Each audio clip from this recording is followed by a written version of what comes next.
અને ઘણીવાર એમ થાય, તમે આટલી મહેનત, આટલો પરિશ્રમ, આટલા સમયનો ભોગ આપ્યા પછી જે ધન ભેગું કર્યું એ કોઈની મોજ મજા માટે મૂકી જવું તમારે? એ તમારા ગયા પછી એ ઉડાડે રેલમ છેલ બહુ મૂકી ગયા છે. તમારા જીવનનો આવો કઠોર પરિશ્રમનો આવી દુર્દશા કરવી છે? અરે ના, ચલો જે છે એના માટે વ્યવસ્થા ભલે કરીએ, પણ આપણા આત્મકલ્યાણ માટે આપણું કમાયેલું ન વપરાય તો એનો બગાડ જ છે. તમારો પરિશ્રમ, તમારા જીવનના કર્મોનું ફળ એ જો તમારા આત્મકલ્યાણનું કારણ નથી બનતું તો એ તમારા જીવનનો ભાર છે કે સાચવી અને મૂકી ગયા અને બીજા એને મોજ મજા કરી દીધી. તો આની તો દુર્ગતિ કરી ન કહેવાય. તમારી દરેક વસ્તુને કેવી સાચવો છો, ઉત્તમ રીતે એનો વિનિયોગ થાય એનો પ્રયાસ કરો છો. અને એટલા માટે આ તમારા બધાનું આ કાર્યમાં જોડાવવું એ પણ, અને દરેકના જીવનમાં એક ભાવ તો એવો હોય જ કે જીવનમાં એકવાર ભાગવત સપ્તાહ જરૂર કરવી છે. દરેક વૈષ્ણવના મનમાં એ ભાવ. ઘણીવાર ઘણા ગામોમાં જઈએ તો આમ 50-100 જણા વિનંતી કરવા. એક વચ્ચે એક સિટીમાં હું ગયો, આખો હોલ ભરીને બધા બેઠા હતા, બધા મળવા આવ્યા છે તો આ બધા કથાની વિનંતી માટે આવ્યા છે. તમારા ગામમાં મારે 1 વર્ષ રોકાવું પડે આ બધું કરવું હોય તો ઘણીવાર સંભવ પણ નથી હોતું. પણ જ્યારે આવા સમાયોજન હોય ત્યારે આપણે આ રીતે સહભાગી થઈએ. જો ઘણીવાર આપણી યોગ્યતા કે આપણી પાત્રતા નથી હોતી, એટલે જ પુષ્ટિ ભક્તિમાં ને કૃષ્ણ ભક્તિમાં તમે જુઓ ને તો બહુ એકલતા નથી.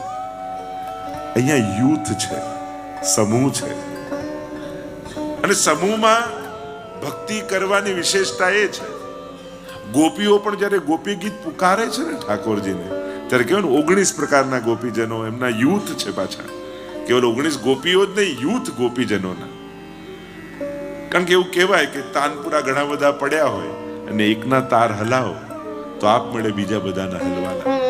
એમ આપણામાંથી આટલા બેઠા છે એમાંથી કોઈ એવો ભગવદી હોય કે ઠાકોરજી એને જોઈને કૃપા કરવા માટે આ હોલમાં આવે, પછી આવ્યા પછી ઠાકોરજી ભેદભાવ ન કરી શકે, પછી તો બધા ઉપર એક સરખી કૃપા કરવી પડે. અને એટલા માટે કોઈના મુખમાંથી નીકળેલું ભગવદ નામ એને ખેંચી લાવતું હોય ને તો કોઈને નિમિત્તે આપણા પણ પર કૃપા થઈ જાય, આપણે અધિકારી થઈ જાય. એટલે જ આપણે ત્યાં સત્સંગ પાઠ એકલા નથી કરતા, વૈષ્ણવની સાથે મળીને કરીએ છીએ. અમારી તો કદાચ લાયકાત નથી કે અમારી વાણી યમુનાજી સુધી પહોંચે, પણ ક્યાંક અહીંયા બેઠા કોઈ ભાવથી પાઠ કરતું હોય અને એની વાણી જો યમુનાજી સાંભળીને કૃપા કરવા પધારે તો એના કાનીથી આપણે પણ કૃપાના અધિકારી થઈ જઈએ. આ ભાવ હંમેશા ભક્તિમાં રહેલો છે આપણે ત્યાં. તો આ વ્રજ ભાગવત મહોત્સવ અને વ્રજની ભૂમિનો મહિમા અનેક પ્રકારથી આપણે ત્યાં શાસ્ત્રોમાં ગાયો છે, અનેક પ્રકારથી મેં ઘણી કથાઓમાં કહ્યો પણ છે. કેટલા દોહાઓ થકી, છંદો થકી. કોટી કલ્પ કાશી બસે, અયોધ્યા કલ્પ હજાર, એક નિમિષ બ્રજ में रहे, बड़ भागी કૃષ્ણ. અન્ય તીર્થોમાં કેટલા વર્ષો વસો ત્યારે જે કામ થાય એ વ્રજમાં એક ક્ષણથી થઈ જાય છે. એવો વ્રજનો મહિમા છે. એટલે કે ये सब मेरो અંગ. બ્રજમાં ઠાકોરજી છે એમ નહીં કહું, બ્રજ ઠાકોરજી જ છે. આપણે ત્યાં તો પદ સાહિત્ય કે આ ઠાકોરજીનું જ ભૂમિ સ્વરૂપ. જો પ્રભુના અનેક સ્વરૂપ છે, પ્રભુને ભૂમિનું રૂપ ધારણ કરવાની ઈચ્છા થઈ તો એ બ્રજ બની ગયા. એમને પર્વત બનવાની ઈચ્છા થઈ તો એ ગિરિરાજજી બની ગયા. એમને કલકલ વહેવાની ઈચ્છા થઈ તો એ યમુનાજી થઈ ગયા. એમને ગ્રંથ રૂપ ધરવાની ઈચ્છા થઈ તો એ જ ભગવાન ભાગવત બની ગયા. આ પ્રભુના જ રૂપો છે. એમને પ્રભુથી અલગ મનાતા નથી. જેવો આદર, જેવો મહિમા, જેવું મહાત્મ્ય ઠાકોરજીનું, એટલો જ મહિમા આ બધાનો છે. એટલે શ્રીમદ ભાગવત પણ સાક્ષાત શ્રીનાથજી બાબા. એટલે આપણે ત્યાં ભગવાનને જોવાનો જેટલો મહિમા છે એટલો જ ભગવાનને સાંભળવાનો પણ મહિમા છે. શ્રીમદ ભાગવત એટલે ભગવાનને સાંભળવાનો અવસર, ભગવાનને સમજવાનો અવસર, ભગવાનને પામવાનો અવસર. સ્વરૂપ રૂપે પ્રભુ પ્રગટ ક્યારે થાય એ કાંઈ નક્કી નથી, પણ જ્યારે એ જ ભગવાન કથા રૂપે પ્રગટ થતા હોય એટલે આપણે ત્યાં તો કહેવાય કે આ કલયુગમાં કૃષ્ણ મળ્યા. કઈ રીતે મળ્યા ઘણી બધી ચર્ચા કરી શકાય, પણ જો કલયુગમાં કથા મળી ને તો સમજો કૃષ્ણ મળી જ ગયા. કારણ કે આ કલયુગમાં કથા જ કૃષ્ણનું સ્વરૂપ છે. અને ભાગવતજીમાં એવી કઈ કથા કહેવામાં આવે છે કે જ્યારે ભગવાન સ્વધામ પધારી રહ્યા છે અને ત્યારે ઉદ્ધવજી કહે છે કે જ્યારે આપ પ્રગટ રૂપે આ ભૂતલ પર ન બિરાજતા હો ત્યારે આપનો અનુભવ અમને કેમ થાય? અને ત્યારે ભગવાને પોતાનું સમગ્ર તેજ શ્રીમદ ભાગવતમાં પધરાવ્યું અને કહ્યું કલયુગમાં આ મારું જ સ્વરૂપ છે. અને એમ ભાગવતજી શ્રીનાથજીનું વાંગમય વાણીમય રૂપ, પ્રસિદ્ધ દ્વાદશાંગો હિ પુરુષા, 12 અંગ વાળા શ્રીનાથજી, તો 12 સ્કંદ વાળું શ્રીમદ ભાગવત. પહેલો બીજો સ્કંદ શ્રીનાથજીના બંને ચરણ, ત્રીજો અને ચોથો સ્કંદ બંને બાહુ, પંચમ અને ષષ્ઠ સ્કંદ બંને જંઘાઓ શ્રીનાથજીની, સપ્તમ સ્કંદ શ્રીનાથજીનો મુષ્ટિકા વાળો હાથ, આઠમો ને નવમો સ્કંદ બંને વક્ષસ્થલ, દશમ સ્કંદ એ હૃદય, એકાદશ સ્કંદ એ મસ્તક, 12મો સ્કંદ શ્રીનાથજી બાબાનો ઊંચો ઉઠેલો હાથ, જેનાથી નિજ ભક્તોને પોતાના શરણમાં બોલાવે છે, આવ આવ આવ આવ આવ. એ આશ્રય લીલા, જે જીવને આપેલું પરમાત્માનું આમંત્રણ. જો પ્રભુ બે વસ્તુ આપે, સૌથી પહેલા આમંત્રણ આપે અને શરણે જાઓ પછી અભય આપે. આ બે વસ્તુનું દાન છે. બાકી કોઈ ભગવાન બોલાવતા નથી પોતાની પાસે. આ એક શ્રીનાથજી બાબા એવો છે કે પોતાના નિકુંજના દ્વાર ઉપર ઊભા રહી એક એક ભક્તોને શોધીને એમ કે આવ આવ આવ આવ. આ શ્રીનાથજી બાબાનું સૌંદર્ય છે. અને જ્યારે તમે આવો ને તો કહ્યું જય જય શ્રી વલ્લભ પ્રભુ વિઠ્ઠલેશ સાથે નિજ જન પર કરત કૃપા ધરત હાથ હૈ માથે और अपनो कर गोकुल पति भरत ताही बाथे. પોતાને બાથ ભીડી લે ઠાકોરજી. તમને જેટલો ઠાકોરજી પર વહાલ નથી ને એના કરતા અનેક ગણો પ્રભુને તમે બહુ વહાલા છો. તમને તમારા દોષો યાદ રહે છે કે હું આવો પાપી છું, દોષિત છું, દુર્ગુણો મારી અંદર છે. તમને જે દેખાય છે ને એમાંથી એકે વસ્તુ ઠાકોરજીને તમારામાં દેખાતી નથી. પ્રભુને તેટલું જ દેખાય, આ તો મારો છે. મર્યાદા માર્ગમાં જે સારો એ મારો. ગીતાજીમાં ભગવાને લિસ્ટ આપ્યું ને, યો ભક્ત સમે પ્રિય, યો ભક્ત સમે પ્રિય, આવો ભક્ત ગમે આવો. પુષ્ટિ માર્ગમાં જે મારો એ સારો જ, અને જે આપણો હોય એમાં પછી દોષ ન દેખાય. કોઈ માને એનો દીકરો ગમે તેટલો તોફાની હોય તો ઘણી જગ્યાએ જીત એમ ના કે તોફાની, એમ કે બહુ એક્ટિવ છે અમારો છોકરો. હવે એક્ટિવ છે બીજું તો શું કહીએ. એક બે છોકરાઓ એટલા તોફાની એક મા બાપના ઘરે, તો સમાચાર મળ્યા કે ગામમાં વાવાઝોડું આવવાનું છે. તો એમને થયું કે મામાને ત્યાં અઠવાડિયા માટે મોકલી દઈએ જેથી વાવાઝોડું શાંત થાય પછી બોલાવી લઈશું. એવા તોફાન. તો બંને ગયા. 4 દિવસ રહ્યા તો મામાની ચિઠ્ઠી આવી કે વાવાઝોડું અહીંયા મોકલો ને આને લઈ જાઓ. પેલું સહન કરી લેજો, આ બે સહન થાય એવા નથી. મૂળ વાત એવા છે. તો માને ક્યાં દોષ દેખાવાના? આ જ સ્વભાવ છે પરમાત્માનો. ભાગવત દ્વારા આ જ જાણવાનું છે. ધાતૃચિતામ તતોન્યમ કંબા દયાલુ શરણમ બ્રજેમ. પૂતના મારવા આવે ને તો એ મારવા વાળીમાં જેને માં દેખાય એ જ અમારો શ્રીનાથજી બાબા છે. કારણ કે ગતિ માની આપે છે ભગવાન, અસુરની ગતિ નથી આપતા. એમાં એને આની ક્રિયા તો માં જેવી છે. જો ને કેવી માં જેવું મને પાન કરાવે છે. એ વિષ લગાડ્યું એ તો ભગવાન ભૂલીએ જાય, દેખાય નહીં. એટલે તો આંખો બંધ કરી લીધી ને કે આ બધું વિશ્વ મારે નથી જોવું. મારે તો એની જે ક્રિયા માની છે એવી ગતિ એને આપી છે.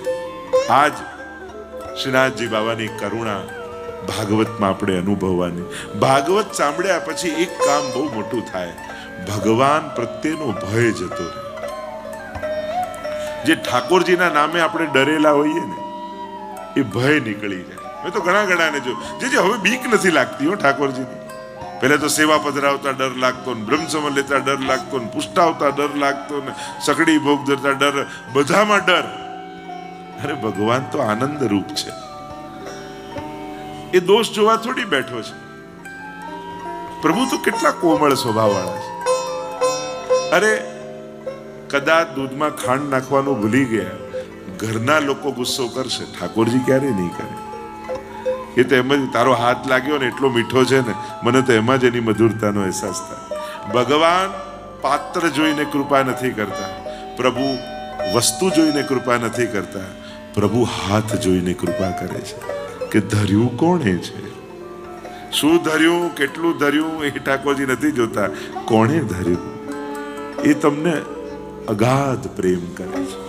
જે દિવસે પ્રભુના પ્રેમને ઓળખી જશો ને ત્યારે તમને એમ લાગશે કે અરે મારો ભાવ તો પ્રભુના પ્રેમની આગળ કાંઈ નથી. એવી કરુણા પ્રભુની છે. તો આ વ્રજ ભાગવત મહોત્સવમાં વ્રજની યાત્રા જ્યારે સાથે સાથે કરવાના છીએ તો એ વ્રજની મહિમાને સાથે ગાતા ગાતા આપણે આનંદ કરવાના છીએ. શ્રીમદ ભાગવતની આ મહિમા અનેક પ્રકારથી અનેક શાસ્ત્રોમાં ભાગવતની અંદર પણ વ્રજની મહિમા છે. એટલે કે વ્રજ અને ભાગવત અન્યોન્ય છે, જુદા નથી.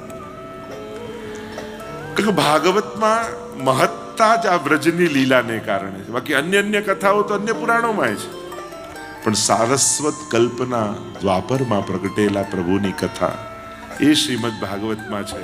એટલે જ અન્ય પુરાણો કરતા ભાગવતની મહિમા છે. એની પણ કથાઓ આગળ આપણે જેમ જોતા જઈશું એમ ગાતા જઈશું. વ્રજ ભૂમિ અને જે પણ વસ્તુમાં વ્રજ લાગી જાય એની મહિમા વધી જાય. વ્રજવાસી, વ્રજ ભોજન, વ્રજ ભાષા, વ્રજ ભૂષા, જેમાં વ્રજ લાગે એની મહિમા વધી જાય. જો આ ભૂમિ છે, ભૂમિ તો બધી જ છે, સબ ભૂમિ ગોપાલ કી, પર ये तो भूमि ही गोपाल रूप है કે જ્યાં પગ મુકતા જ કૃષ્ણ કહેવાની ઈચ્છા થાય એ ભૂમિ વ્રજ છે. જેની રજનો સ્પર્શ થતા જ ગોપીઓની સુધી મનમાં આવી જાય એ જ વ્રજ ભૂમિ છે. વ્રજની ભૂમિનો જ મહિમા. ઘણી ભૂમિ જ એવી છે, આ ભક્તિની ભૂમિ છે. સ્પર્શ થતા જ ભક્તિ ભાવ જાગૃત થઈ જાય. અને એટલા માટે થોડી લૌકિકતા 7 દિવસ ઘટાડી દેજો. જેમ ઘરે રહો છો એ રીતે નથી રહેવું. આ 7 દિવસ ઠાકોરજીના નામે લખી નાખજો કે અમારા 7 દિવસ પ્રભુના. અને પ્રભુને ગમે એ રીતે 7 દિવસ મારે કાઢવા છે. ક્યાંકથી મળતું હોય તો આવી ધોતી બંડી લઈ આવજો. આ ઠંડી છે એટલે મારો આગ્રહ નથી, પણ આનંદ આવશે. વ્રજવાસી બનીને ફરશો ને તો જે મળશે એ રાધે રાધે. ઘણા તો પગે લાગીને જશે તમને, ખાલી આ કપડા પહેર્યા હશે ને તોય. વિચાર કરો, એક ખાલી ઉપરનું વસ્ત્ર પહેરવાથી લોકો પગે લાગતા હોય તો વ્યક્તિત્વ બદલી નાખવાથી ખરેખર આદરણીય ન થઈ જઈએ આપણે, સન્માનનીય ન થઈ જઈએ. એક વસ્ત્ર બદલવાથી આદર મળતો હોય જ્યારે વ્યક્તિત્વ બદલ. તો આ 7 દિવસ ઠાકોરજીના વ્રજવાસી બનીને મુખમાં શ્રી કૃષ્ણ શરણમ મમ, શ્રી કૃષ્ણ શરણમ મમ, અખંડ જપ આપણો ચાલતો જ રહેવો જોઈએ. કોઈ ચેક કરવાનું નથી તમે લીધું કે નહીં. તમારે તમારી જાતને ભક્ત બનીને 7 દિવસ જો ગામમાં તો એક વ્યક્તિ બનીને રહીએ, લોકોએ આપેલા લેબલો, એ પદવી હોય, પોસ્ટ હોય, બિઝનેસ હોય, એનાથી આપણને ઓળખતા હોય. અહીંયા એક ભક્ત તરીકે આપણી ઓળખાણ થઈ જાય. 7 દિવસ હું એક વૈષ્ણવ છું, એક વ્રજભક્ત છું, કૃષ્ણનો ભક્ત છું, કૃષ્ણનો પ્રેમ પામવા હું આવ્યો છું, કૃષ્ણને મળવા આવ્યો છું એના ઘરે. અને એટલા માટે સતત શ્રી કૃષ્ણ શરણમ મમ, શ્રી કૃષ્ણ શરણમ. બને એટલું ભગવત નામ લેજો, જેટલું ભગવત નામ લેવાય. સાથે સાથે જેને કાર્ય કરવું ગમતું હોય તો કાર્યકર્તાઓ જોડે થોડી વ્યવસ્થામાં આવી જતું. જો આ આપણે કોઈ આમ ટૂર ઉપાડી હોય ને એવું નથી. આપણે બધા ભેગા મળી વ્રજ યાત્રા કરવા આવ્યા છીએ. કોઈ આયોજક નથી, કોઈ વ્યવસ્થાપક નથી, કોઈ ટૂર ટ્રાવેલ નથી. આ તો એક અનુકૂળતા બધાને રહે એટલે સાથે મળી આપણે ભેગા થઈને આવ્યા છીએ. એટલે એ જ રીતે આપણે બધા રહીશું કે આપણે બધા જ કાર્યકર્તા છીએ, આપણે બધા જ એક ભાગ છીએ આ આયોજનના, અને આપણે બધા સહભાગી બની પોતપોતાની વ્યવસ્થાને જાણી અને ઉત્તમ રીતે વ્યવસ્થા કરતા રહીએ તો આપણે બધા આનંદ માણી શકીશું. એટલે અહીંયા ભાવ લેવા આવ્યા હોઈએ ત્યારે બહાર બનીને નહીં રહેવું. એટલે આપણે બધા જ કાર્યકર્તાઓ છે. અહીંયા વ્રજની ભૂમિમાં બધા જ વિશેષ છે. તો પ્રભુમાં એટલે કે અહીંયા વ્રજવાસીઓ બોલતા હોય કે પ્રોગ્રામ બનતે हैं बिगड़ते हैं पर व्रज में वही आते हैं जिसे व्रजेश बुलाते हैं. તો વ્રજવાસ ઠાકોરજી બોલાવે એ જ વ્રજની ભૂમિમાં આવી શકે. અને આપણે બધા અહીંયા છીએ તો બસ આ ભૂમિને, આ સમયને, આ ક્ષણને માણજો, અનુભવજો. એક સ્થળોમાં રોજ જવાના છીએ. કાલે યમુનાજી, તો યમુનાજીનો આનંદ માણજો. જે યમુનાષ્ટક આદિમાં વર્ણન છે, કથાઓમાં સાંભળ્યું હોય એના દર્શન કરવાના પ્રયાસ કરજો. ગોકુલમાં જઈશું, ગિરિરાજજીમાં જઈશું. એક સ્થળોનો આનંદ અને અહેસાસ કાયમ માટેની એક મધુર સ્મૃતિ બની જાય કે તમે આંખ બંધ કરો એટલે તમને વ્રજ યાદ આવે. એ રીતે વ્રજને 7 દિવસ વ્રજમાં રહેજો, 7મા દિવસને વ્રજને તમે લઈને જજો. વ્રજવાસી બનીને જઈશું, વ્રજને પોતાનામાં વસાઈને જઈશું. 2 પ્રકારના વ્રજવાસીઓ, એક જે વ્રજમાં વાસ કરે અને બીજા જેણે વ્રજને પોતાનામાં વસાવી લીધું હોય, એ પણ એક વ્રજવાસી છે. તો એ રીતે પણ તો વ્રજ ભાષા કોશિશ કરજો વ્રજ ભાષા બોલવાની. જો પ્રભુને આપણે ત્યાં તો ઠાકોરજી કહે છે કે એક વ્રજવાસીને કે ગારી પર 100 આદર બલિહારી. તમારી 100 સંસ્કૃતની સ્તુતિઓ કરતા ઠાકોરજીને વ્રજવાસીની ગાળ ગમે છે. અરે કાં જા રહ્યો, વ્રજની પણ અમુક શબ્દો છે. તો ઠાકોરજીને વ્રજભાષા બહુ પ્રિય છે. એટલે આ રહ્યો હું, જા રહ્યો હું, ખા રહ્યો હું, એમ થોડો પ્રયાસ કરજો. એટલે ઘરે જઈને કોઈ 2 શબ્દ બોલો તો એમને થાય કે આ વ્રજ જઈને બરાબર આવ્યા છે, વ્રજનો રંગ ચડાઈને આવ્યા છે. થોડો પ્રયાસ કરો. અંદર બોલતા હોય ત્યારે પુષ્ટિ માર્ગીય શબ્દોનો પ્રયોગ કરો. ભાષા ભૂષા ભોજન, એમ તો વ્રજનો ભોજન ટિપિકલ જો વિચારવા જાઓ તો અહીંયા તો બેજર કી રોટી, ટેટી કો શાક, દહીં, આખું એનું કીર્તન ગાયું છે કે બ્રજ કો યહ મેવા એક ટેટી, જાકો હોત શાક સંધાનો ઓર બેજર કી રોટી. અહીંયા બેજરની રોટી, ટેટી એટલે કૈડા, જે તમે ગુજરાતીમાં કહો ને કૈડાનું અથાણું નાખતા હોય ને, એને વ્રજભાષામાં ટેટી કહેવાય. આપણે ગુજરાતીમાં ટેટી એટલે પેલું ટેટી માનીએ, તો એ નહીં, એ કૈડા જે અથાણું નાખતા હોય ને, તો એ નાના બોર જેવા આવે. એટલે એ ટેટી અહીંયાનું વિશેષ છે. અને વ્રજની 2 પ્રસિદ્ધ છે, એક ટેટી ને બીજું કંકોડા. જો શ્રીનાથજી બાબા જ્યારે ટોડકા ઘનામાં પધાર્યા અને એટલા બધા કાંટા કાંકરા ને ત્યાં ચતુરા નાગા રહે, નાગા સાધુઓ, વર્ષોથી એમના મનમાં મનોરથ હતો એ ચતુરા નાગા, શ્રીનાથજીની સેવા મને ક્યારે મળે. અને જ્યારે યવનોના ઉપદ્રવ થતા હતા, મંદિરો તોડતા હતા, અને આ તો લીલા છે પ્રભુની. ગાડા પર બિરાજીને પધાર્યા ટોડના ઘનામાં, શ્રીનાથજીની બેઠક, રાસ ચોતરો હતો, બિરાજ્યા. અને ત્યારે એમને થયું કે શું આરો ગાવું, અને કાંટા અને કાંકરા ઉગે શું, આટલી ઝાડીઓ કાંટાની, અને કંકોડા જોયા ઉગેલા કાંટાઓમાં, એ તોડ્યા. અને એટલે જ કંકોડા તેરસ આવે ને શ્રાવણ મહિના, અને લોકોને એ બધું યાદે બહુ રહેતું હોય. કંકોડા તેરસ, કચોરી પૂનમ, જલેબી નોમ કહીએ ને, હમણાં આવશે 24 તારીખ, એટલે ગુસાઈજીનો ઉત્સવ. એટલે ઘણી વાર હું પૂછું ને કે ડાકોરનું શું વખણાય, રણછોડ રાય, ગોટા તો ખાઈને આવો છો. પણ લોકો સમજતા ગોટા જ યાદ આવે, ડાકોર આવતા જ ગોટા યાદ આવે. એમ શ્રીનાથજીનું વખણાય, વ્રજનું વખણાય. વાંધો નહીં, આનંદ કરજો. એમ તો કરાવશે જ બધા રોજ વિવિધ પ્રકારની સામગ્રીઓ દ્વારા, પણ આપણે ઠાકોરજીને આનંદ કરાવવાનો છે. એટલે જલેબી ઉત્સવનો દિવસ આવશે ત્યારે નંદગાંવની ત્યાં પાન સરોવર અને ત્યાં નંદ મહોત્સવ કરીશું ઠાકોરજીનો, જલેબી ઉત્સવ કરીશું અને બધા વૈષ્ણવને મહાપ્રસાદ જલેબીનો લેવડાવીશું. તો આ બધા ઉત્સવો કરવાના છે, આનંદ લેવાના. તો વ્રજ ભોજન, વ્રજ ભાષા, વ્રજ ભૂષા, વ્રજવાસી, વ્રજ ભૂમિ, જ્યાં જ્યાં વ્રજ લાગે એનો મહિમા બદલાઈ જાય. આપણી દ્રષ્ટિ એના પ્રત્યે અલૌકિક થઈ જાય. એવો વ્રજનો મહિમા આપણે ત્યાં ગવાયો છે. ભગવાન એને જ કહેવાય જે 6 ગુણ વાળા હોય: ઐશ્વર્ય, વીર્ય, યશસ્વી, જ્ઞાન, વૈરાગ્ય. અને મહાત્મ્ય 6 અધ્યાયમાં શ્રીમદ ભાગવતની શું મહત્તા છે એ વર્ણન કરવામાં આવે. કારણ કે મહત્તા ન હોય ને મનમાં એ પ્રત્યેની, તો અહોભાવ પણ પેદા ન થાય, એના વિનિયોગની પણ ખબર ન પડે અને ક્યાંક ઉલટાનો દુરુપયોગ કરી દઈએ અને સાધારણ સમજી લઈએ. એટલે જ આપણે ત્યાં કહીએ ને, પ્રભુની મહત્તા માનીને સેવા કરવી. સ્નેહ તો હોય, ભાવના તો હોય, પણ સેવકાનામ યથા લોકે વ્યવહાર પ્રસિદ્ધ હતી. સર્વદા સર્વ ભાવે, ભાવના કઈ ઠાકોરજી પ્રત્યે? સર્વ ભાવે પ્રભુને ભજો. જેટલા ભાવ તમારી ભીતર છે બધા ભાવે ભજો, પણ વ્યવહાર એવો નહીં કરો. વ્યવહાર તો સેવકાનામ યથા લોકે વ્યવહાર પ્રસિદ્ધ હતી. વ્યવહાર તો સ્વામી સેવકનો જ રાખો.